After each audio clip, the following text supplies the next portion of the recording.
At the Quad meeting between the US, India, Japan, and Australia earlier this month, US President Joe Biden renewed commitment to ensure that the Indo-Pacific region is governed by international law, committed to upholding universal values, free from coercion, and also announced the launch of an ambitious new joint venture to boost vaccine manufacturing for the global benefit, and more specifically, the entire Indo-Pacific region. Biden also underscored the Quad is going to be a vital arena for cooperation in the Indo-Pacific. Indian Prime Minister Narendra Modi, he stamped the movement by reiterating that the Quad will now remain an important pillar of stability in the region. Australian Prime Minister Scott Morrison joined the discussion by asserting that together the Quad nations will create a different future. It is the Indo-Pacific that will now shape the destiny of our world in the 21st century, Morrison asserted. The Japanese Prime Minister Yoshihide Suga echoed the same sentiment by stating that Japan, Australia, India, and the US leaders who are going to work together will help in realizing a free and open Indo-Pacific. Days later, addressing his first press conference after his swearing in, the US President had underscored a stiff competition with China, while pointing out that China's overall goal is to become a leading country in the world, the wealthiest nation in the world, and the most powerful country in the world. Biden used this interaction with the media to drive home the message, to drive home the point that it is not going to happen, and the United States will continue to grow and expand.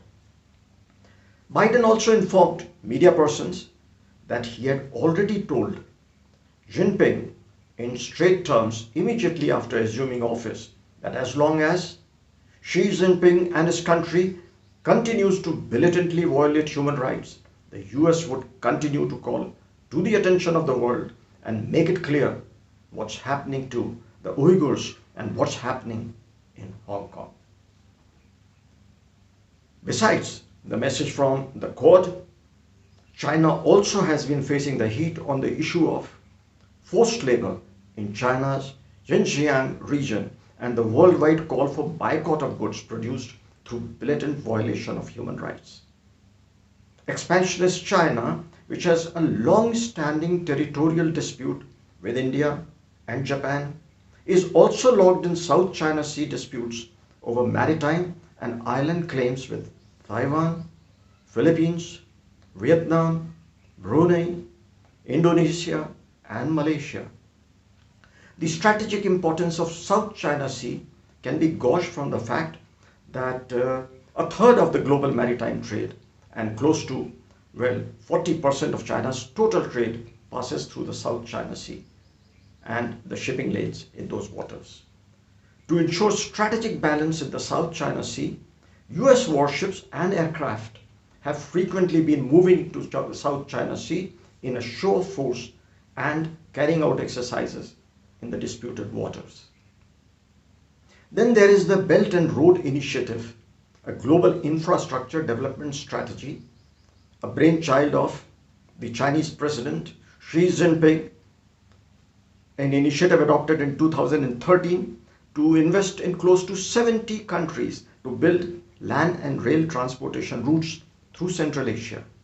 China describes Belt and Road Initiative as a bid to enhance regional connectivity and embrace a brighter future. Now this is very significant. India, a major regional power, has refused to join China's Belt and Road project. India has point blank declined to join the Chinese infrastructure project because CPEC, the China-Pakistan Economic Corridor, which is integral to the BRI, passes through the Pak-occupied Kashmir. China is also Australia's largest trading partner, and also their interdependence economically is well spelled out. China needs raw material from Australia, while Australia ships almost a quarter of its exports to China. The situation has reached such a pass that Australia is now thinking in terms of diverting much of its shipment to other countries. During Chinese Foreign Minister Wang Yi's six-nation tour only this weekend to Iran, Saudi Arabia, Turkey, Oman, Bahrain and the UAE, China and Iran signed on Saturday, 27th March, a pact that has been described by a section of the media as a 25-year political, strategic and economic treaty. This treaty was signed by Wang and Iranian Foreign Minister Mohammad Javad Zarif. From China's point of view, the pact with Iran is significant, especially due to the Belt and Road Initiative in the region. During his meeting with Iranian President Hassan Rouhani, the Chinese Foreign Minister reiterated that China's willingness to develop the China-Iran relations will not change. Subsequently, in Riyadh, Wang batted for a five-point initiative to achieve security and stability in the Middle East. The fine-tuning of the objectives of Wang's West Asia tour points to an attempt by China to counter the takeaway and the deep message conveyed to the entire world by Biden, Modi, Morrison and Suga when they went on a virtual platform for the Quad Summit. Wang, as if striking a counter to the Quad, spoke of mutual respect, upholding equity and justice, achieving non-proliferation, collective security and accelerating development cooperation in Riyadh. China is also in an overdrive mode to counter sanctions over the Xinjiang forced labor narrative. The Chinese Foreign Ministry has responded to sanctions on Chinese officials over Xinjiang by announcing sanctions against US individuals, Canadian politicians, and also an entity of Canada on Saturday. China has also sanctioned nine UK individuals and 4 entities. The Global Times said in a report Sunday that the West has forced companies including H&M, Nike to politicize the Xinjiang cotton supply chain and push them to offend Chinese consumers and the market. It is inevitable that they will be punished by the market, China says. The Global Times report goes on to add, foreign brands may see their total enterprise value in perspective of growth prospects reduced by about 50% in 5 years due to the groundless vilification over cotton. This is what China officially points out. The Chinese Minister of Defense Wei Feng on Friday during a visit to the site of the Chinese embassy in former Yugoslavia said, "The Chinese military will never allow history to repeat itself, as China is capable and determined to defend its national interests." Wei was there to pay tribute to martyrs in Belgrade, where the Chinese embassy in former Yugoslavia was bombed by NATO in 1999. Chinese Foreign Ministry also said on Friday that the US-led NATO owes a debt to the Chinese people in the backdrop of the condemnation of NATO by Serbian President Alexander Vučić and the Serbia's nationwide commemoration of the deaths of thousands of people by NATO.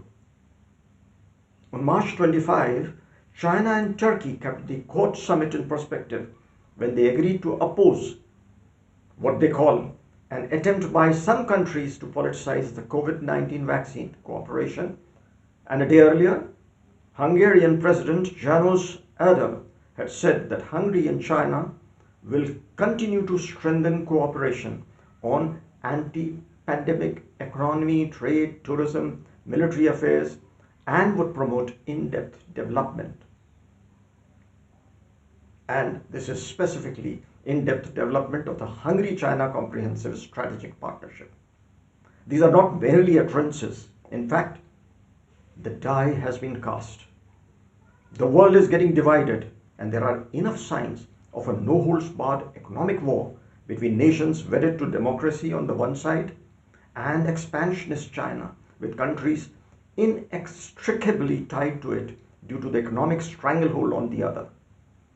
After the Indian army pushed back China in the Galwan Valley and banned its money-spinning apps and thereby challenged both its military might and sway in digital technologies, trade, and commerce, we now have a scenario where China is against the wall due to so many factors, and this despite its position as the world's leading economic power.